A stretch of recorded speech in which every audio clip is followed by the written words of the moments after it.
Ladies and gentlemen, welcome to Ethical Hypothetical, the show where a comedian and a psychologist discuss random hypothetical ethical situations with an array of guests. We're going to go around and introduce ourselves really quickly. So let's start with Sonia. Sonia, tell us a bit about yourself. So I'm Sonia from Sydney. I work as a sessional uni lecturer and I'm very interested in human behaviour, so keen to have some good discussions. Beautiful. And Sonia actually went to high school with me, so I didn't know if I was supposed to include that or not, but yeah. No, Yeah. it's all good. Yeah, back down in the Shire, in the hood. It's not the hood at all. Okay, Alex, can you quickly tell us a bit about yourself? Hey, I'm Alex. I am from Brisbane. I live in Sydney now, and I'm a comedian and one of the boys, I guess. I don't know. I don't have many credits. One of the boys. One of I the like boys. that. That's good. That's good. Jordan, can you tell us a little bit about yourself? Yes, podcast host. I run an agency, so talent manager, agent, I guess you could call it. And Alex is actually on our roster, so there you go. There you go. Small world. All right, so Hara is going to take care of this one. Jordan, your video has cut out, but you're still recording, so we're going to be able to see you. Oh, no, there we are. You're back. Okay, cool. So Hara is going to lead the way on this one. So Hara, take it away. All right, cool. So the scenario, guys, is not about you, but it's about a third person that you don't know. So when I read the scenarios and I ask you, please remember that it's not about what you would do, but what that third person should be doing. Now, please close your eyes. All right. So a person is walking through the city center on a busy Friday night evening. Please raise your hand in front of your face if you think the person should stop and talk to a girl in her late teens crying hysterically.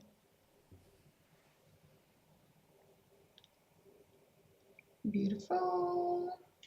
Now, this person keeps walking and then sees a woman in her mid-30s crying hysterically. Should that person stop and talk to her now? Beautiful. And now the person keeps walking and sees again a female in her mid-30s crying hysterically outside her brand new Mercedes, and she's nicely dressed and yeah, just cries a lot. Should the person stop and talk to her? Okay, and the last scenario is again same as before. So a woman in her mid-30s, but this time she is homeless, has filthy and messy hair and attire. Should the person stop and talk to her while she's crying hysterically? Beautiful. Okay, you can open your eyes. All right, so everyone answered the same for all three, for the first three scenarios, but in the fourth scenario, everyone said yes. So, so Neil, Sonia, and Jordan said that the person should talk to the other crying person for pretty much every single scenario. Okay. And Alex was the only person that was like, nah, not talking, keep walking, nah. Until the person became homeless looking, then you're like, okay, I'll talk. The person should talk to that one. So I guess going to the first, to the girl in her on her late teens or mid-teens, why, Sonia, why would you stop and talk to her, or why should the third person stop and talk to her?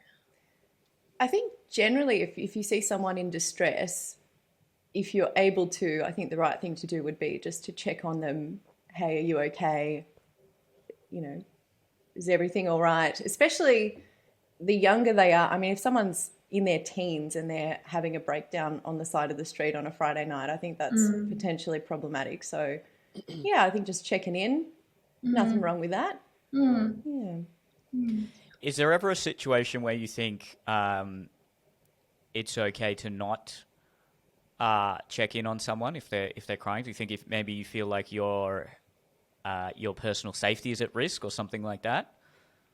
Yeah, I think you'd have to balance whether you're putting yourself at risk in some sort of scenario and what the likely outcome might be. I mean, if that 17-year-old girl has a bunch of people around her already looking after her, I'm not going to like run into the crowd like, hold on, I want to talk to you as well. But yeah, I think it would just depend. Generally speaking, I think morally, if you can check on someone, then you should. But if the person's screaming and they've got a knife and they're waving it around, I probably would keep my distance. So, Yeah. What about you, Alex? What made you think that the person shouldn't stop to check on the girl? I don't know. I was just thinking about me, right? Like, if I was because I feel like I've been 17 and crying definitely in public before. And I don't know, I just feel like one of those experiences seems to be like, and this is just me personally, I'm always, if someone tries to stop me, I'm like, fuck off, bro. Like, you know what I mean? Like, I'm like, I'm really going through something here. It's a sweet gesture, but I'm always like, please just let me go through this. Because it feels embarrassing to me. You know what I mean? I'd rather let you have that moment instead of me going, hey, is that, because there's also nothing, I feel like realistically, what can you do? I guess it depends on the nature of why you're crying as well, you know? Like, why would you be crying, for example, when you were a teenager? Would it be any specific reasons? Is there a pattern why teenagers tend to cry? Or, you know, do you think that would affect your there might decision? be that as well. I wonder, like, if I was seeing someone in a school uniform crying, I'd be like, you're going to be fine. I don't know, you know what I mean? Like, whatever it is. But I just What? go on. Mm-hmm. Yeah. What if the person was on the phone crying hysterically, saying something like, "Why did you do this to mom?" Or "Why did you do this to, you know, something?" Or like you could tell that something was going on. Oh, it's like a family thing? I am staying the fuck out of that. Are you serious? Yeah, absolutely. What kind of psycho would I be? agree. To walk up, be like, sorry, let me just, this stranger slide into your family dynamic. Put your dad on the phone. I want to talk to him. Would it change if they're from a former other Soviet Yugoslavian republic? No, absolutely not. We've handled ourselves this far. We can. I.e. Albania. We were not in the Yugoslavic complex. Thanks. Yeah. Oh, that's so funny. Interesting. What about you, Jordan? What do you think? I don't know why in life my natural inclination has been to approach people who are in distress. No matter the scenario, there's obvious examples where I wouldn't do that. Like what Sonia mentioned, if they're waving a knife, I'm probably going to call the cops. You know, I think about scenarios I've been in. I always find when there are other people around, no one acts. There's that that cognitive bias we all know about where people just don't act when someone is in distress. And I have always known about it and thought, okay, I just need to be the first person to act. The bystander and then effect. Yeah, the bystander effect. Good example I had recently was there was this junkie on, where was it? It was Beaconsfield Parade. I don't know how well you guys know Melbourne, but he was clearly high as a kite.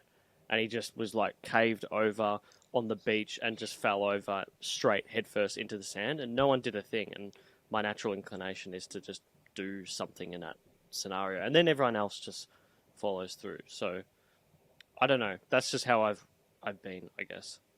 I think being aware of the bias clearly helps you make that decision to actually act.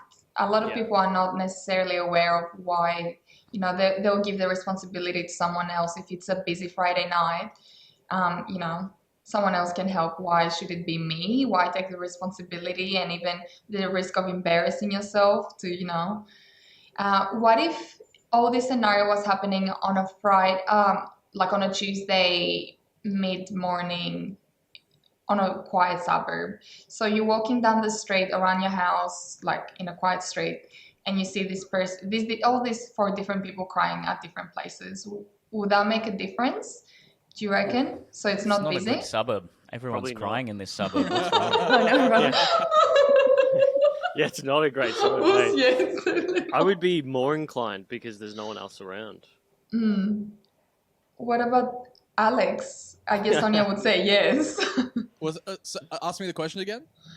So if it was not on a Friday night, but if it was on a Tuesday mid-morning and it was somewhere in a quiet suburb, seeing someone in distress, would you then stop to talk to them? Look, I want to say yes. You know what I mean? Like, I want to be like, yeah, I would do that. But I'm thinking about realistically, would I? I don't know. I really genuinely don't know. I wonder if I would, because I feel like the instinct is to go like, yeah, of course I would. I'm a hero. I'm going to go up to everybody, check if they're okay. But I wonder if I would. I think in a quiet suburb, it makes it easier, definitely, because it's just you and the other person, probably. So you're like, hey, man, you okay? That makes more sense. I reckon yes. I reckon yeah. That's so true, isn't it? Like the question was, should the person talk to the person? And the answer's a resounding, I mean, for me, it's a resounding yes. But realistically, with human behavior, you don't know how you're going to react in that situation. I mean, it might be the case that someone's actually like, I'm on my way to a meeting on this Tuesday morning and I'm really busy and there's so much on my mind and I hope that person's okay. Hopefully they'll be all right. You know, you just don't, you can never say for sure how you'll respond. I think like the intent should always be to try and help people who are in distress. But like Alex said, realistically, whether I'd actually do it, I hope I would. But look, we have an amazing capacity to convince ourselves that it's not our responsibility. When you could argue that, look, if we live in the, you know, we all live in the same country, we probably do have some degree of responsibility to anyone who's in distress. But it also, like, you know, like Alex made a good point about if it's a family dispute, well, that's a weird sort of position to just sort of insert yourself into. If it's like someone looks like they're in danger or looks like they're lost, or if it's two people fighting and it looks like it could get violent and I don't think it's a threat to me, then without a doubt, I think we should definitely try and help. But again, like saying what we should do versus what we actually do is clearly very different. Yeah. I wonder, I'm curious, how much of that is like just embarrassment in a public space? Yeah, or even the rejection of, you know, you show that interest of trying to help people and they say, oh, I just broke up with my boyfriend, like, oh, I'll be fine. And then it's like, oh, okay. Yeah. Bye, take care. Like, yeah. And they crack the shits at you and say, I'm fine, like, fuck off, leave me alone. Yeah, but I don't know, like, because I've stopped to talk to quite a few different people when I've seen them in distress, and I've never had that response. I think most people usually would appreciate the fact that you are checking on them, unless maybe they're, you know, intoxicated or something, and there is all substances, and maybe that would make them a bit more aggressive. But I was thinking, what about gender? Would it affect your decision to stop, you know, and check on them? Like, would it be easier for let's say for the guys to stop and talk to a young teenage boy rather than a young teenage girl? And, you know, for Sonia and myself, like, would it be easier for us to talk to a female rather than a male? Like, how would you... If anything, it might, because there's probably more of a threat of violence, or maybe that's my bias, but especially if it's a teenage boy, if it's a lad-looking kid, you know, I gotta, is this guy gonna shank me, kind of thing. But then again, there's a lot of teenage girls that would do that too. So if anything, I think it may actually be more. I may be more comfortable.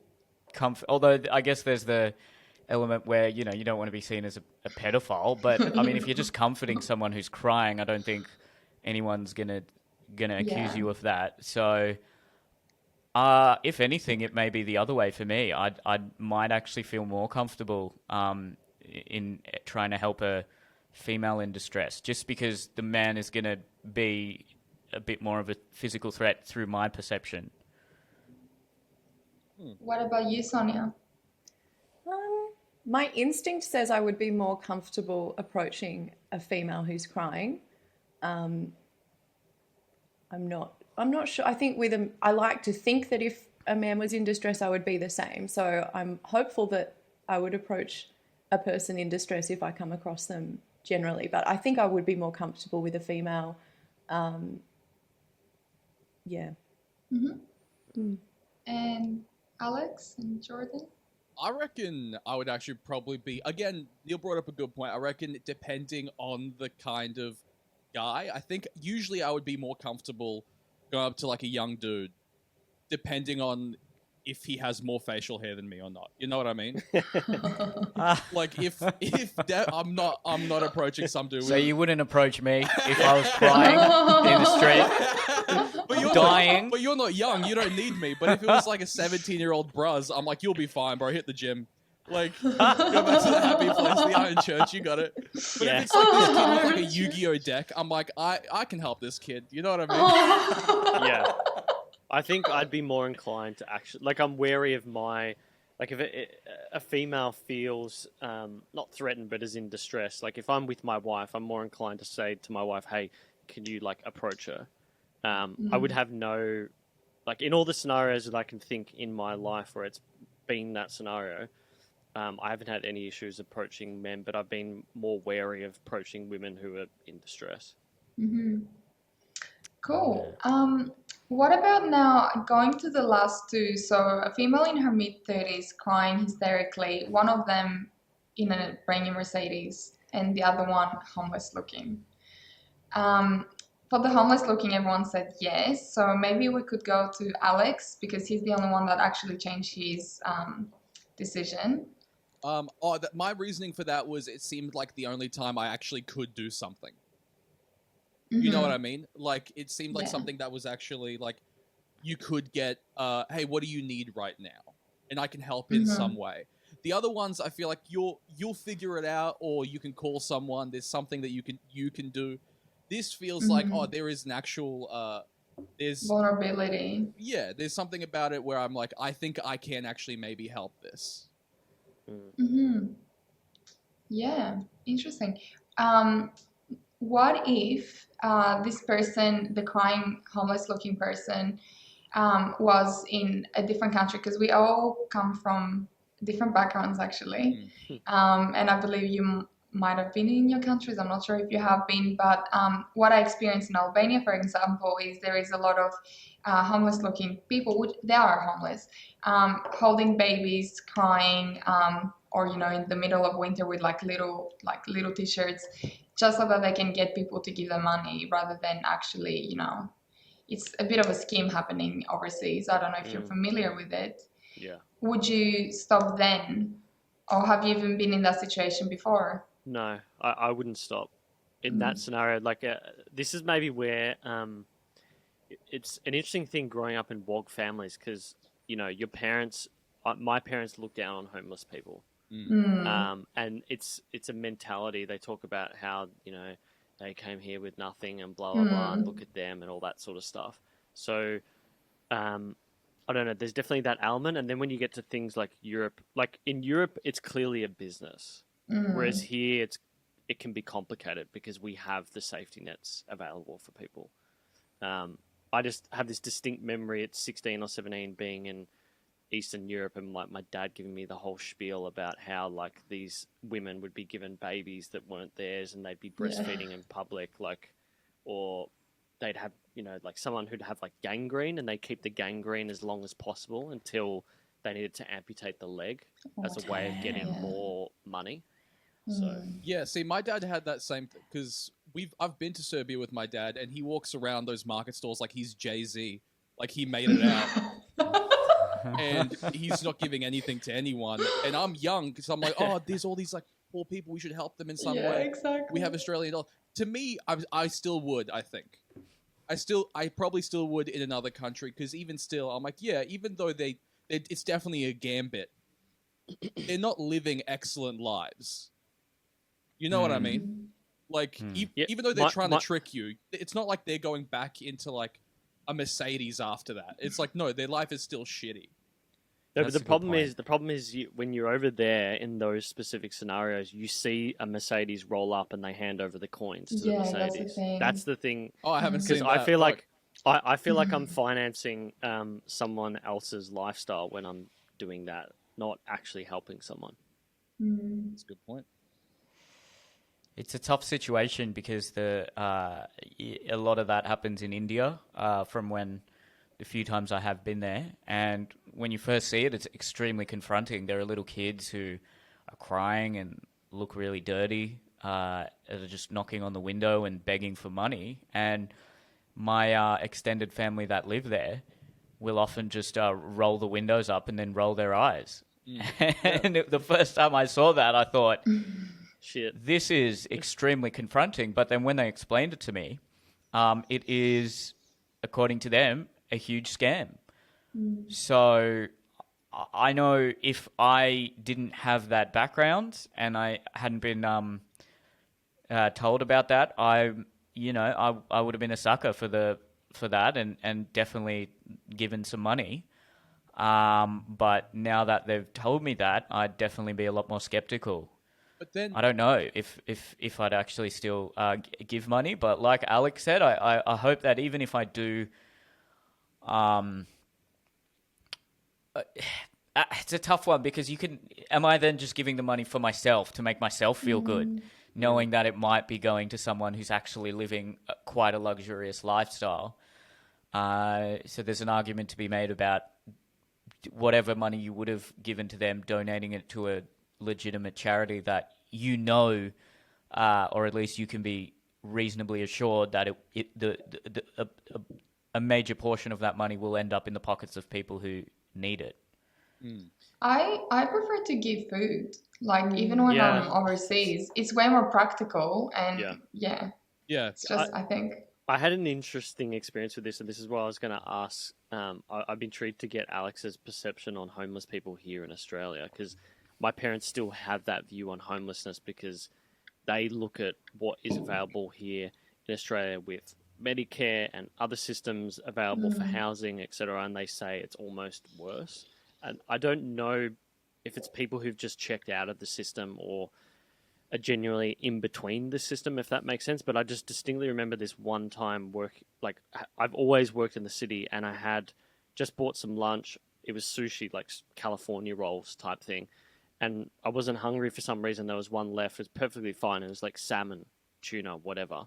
And I go up to this guy who I know by first name because he was always busking outside of our building. And I said to him, "Hey man, do you want this? Like, I know you need food and blah blah blah." And he's like, "I don't eat sushi." I just thought it was a weird That's such experience. a Melbourne homeless person thing to do. But like, Sushi's not vegan. I was just gonna say, I met one that was vegan, and I was like, how? Like, what? yeah, the homeless guy's like, I can't. I'll ruin my state of I swear ketosis. to God. I don't have the carbs. Yeah, like so Damn. that was like quite a jarring experience and like made me second guess like my thoughts on homelessness in the city. But homelessness in Melbourne is pretty bad. It's always been pretty bad. Well, let's actually go because we're all pretty recent, whether it's first, second, or third generation immigrants to Australia. How what's our parents' outlook on things like that? I don't know, we might not know the exact details of how they'd think, but it was just interesting hearing how Jordan's parents look at an issue like homelessness in Australia. What about the rest of you?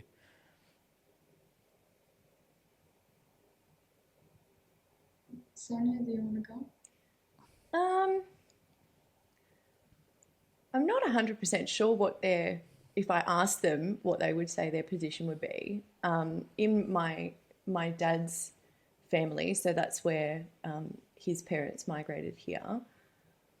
I know with my dad, it's very much a case of, we lived in a very difficult situation, and there's a lot of poverty in Lebanon and in those areas. And so for him, it seems to be more of a position of if you can give something to help people, then you should. So I think it's sort of the opposite in terms of, if you can give people a leg up, then it's nice to be nice, is what they always say.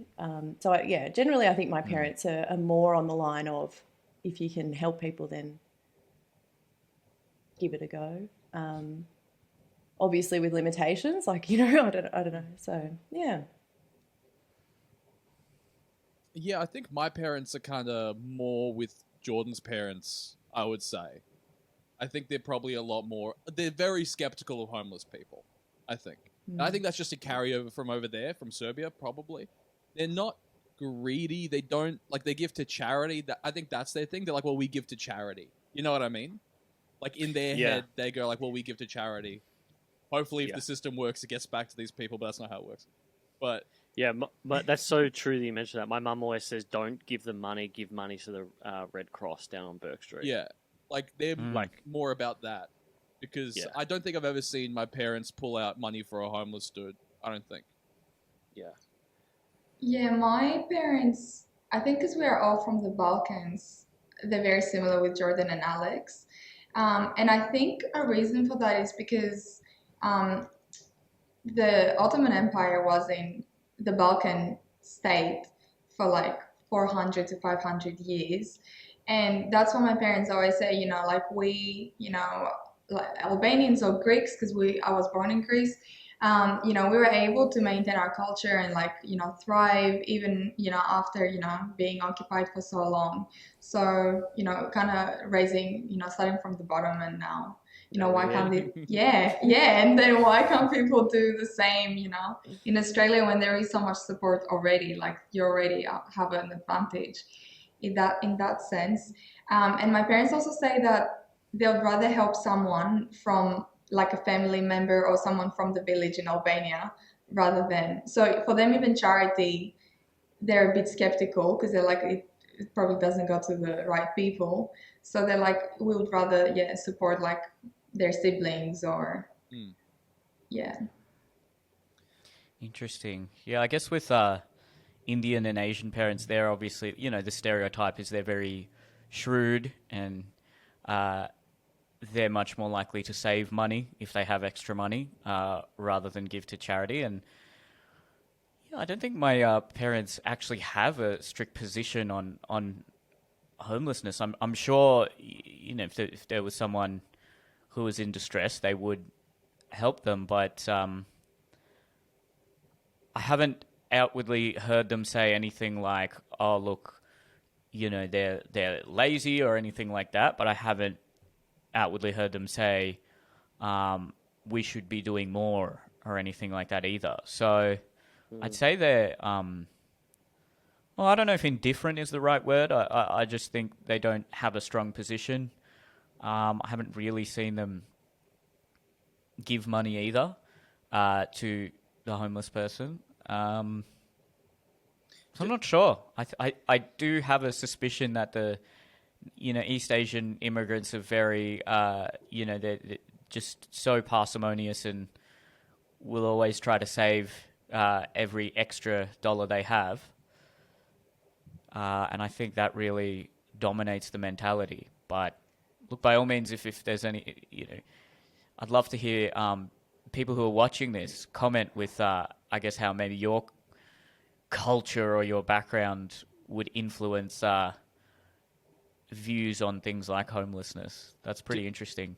Do we think it's because they're immigrants that they mostly hold this view, or do you think it's because people who immigrate are most likely to have a certain personality trait that would align with that?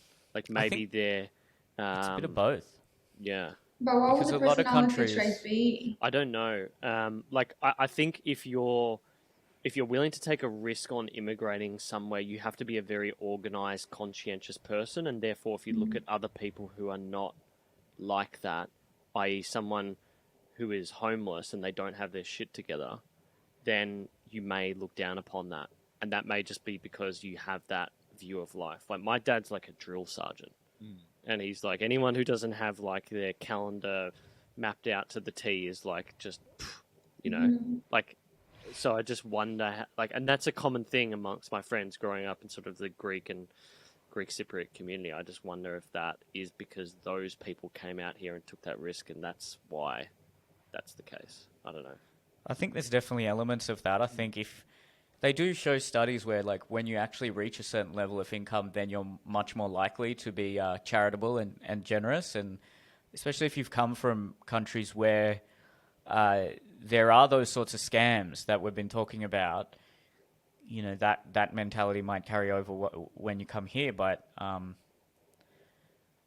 I think with that mentality, it's a pretty simplistic look on a very complex issue. You know, there's a lot of mental illness involved and drug addiction and things like that. And I think, you know, if you just see it as, oh, these people didn't pull themselves up by their bootstraps, I think I can see where that mentality can evolve from, but I think it's a bit more complex than that. Do you also think that maybe it's like a survival mentality of like they still don't, even though they've come over here and they've bought a house and they're good, mentally they're still like surviving in there because they went through all of that for so long.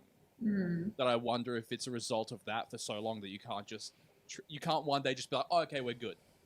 You know like what I mean? Cognitive dissonance. Yeah, like you spent the Could last be, 25 years being like, survive, new country, survive. And then one day, I don't think you can just turn it off one day. I reckon that's probably an accumulation of like, okay, I think I'm safe. I think I'm good. I think it might But be what if? There is always the what if something happens, so you always got to be prepared and got to be ready. Yeah. It's like almost like they look at themselves like they've never cracked, if that makes sense. Because you're right, Neil. Like so much of, I remember having a roommate telling me that like 90% of the homeless population in Melbourne either has schizophrenia or Tourette's, and that's the main reason why they're homeless, is they just can't function within the norms of society because of those illnesses, and they don't get care for it. So, you know, I always remember I've had bad anxiety over the last 10 years that I've only just gotten my head around, but my dad has never had the perception that it's like a real thing. Does that make sense? So I wonder if that's part of it. I'm